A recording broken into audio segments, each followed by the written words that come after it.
दरभंगा में मंत्री मदन सहनी के पुत्र अभिषेक कुमार पर जानलेवा हमला और 10 लाख रंगदारी की मांग को लेकर 7 लोगों पर प्राथमिकी दर्ज करवाया गया है, जिसके बाद पूर्व मुखिया को गिरफ्तार कर जेल भेज दिया गया। इस मामले पर जाप supremo Pappu Yadav hotel gratia international में प्रेस वार्ता में मदन सहनी पर जमकर हमला बोला। मंत्री पुत्र पर स्कूल निर्माण में घटिया सामग्री का उपयोग करने का आरोप लगाया। कहा जो हमारे पास फोटो और वीडियो आया है वह 3rd क्लास सामग्री का है। जो हमने देखा उसे देख हम भी अचंभे में रह गए।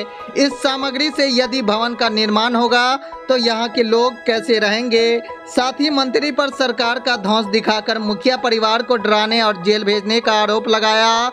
वहीं इस मामले को लेकर राजनीति सरगर्मी अब तेज हो गई है।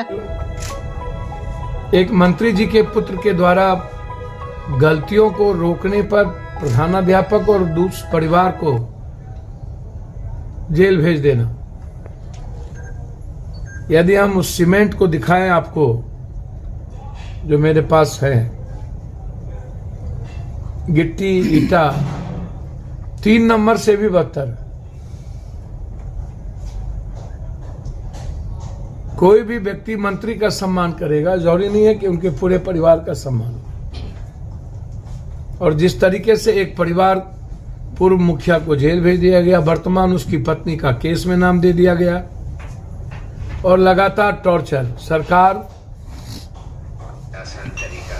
का धौंस दिखाकर, पदाधिकारियों का धौंस दिखाकर टॉर्चर करना, यह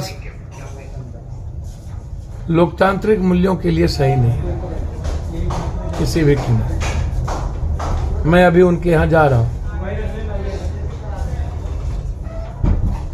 मैं खुद ही निरीक्षण करूंगा।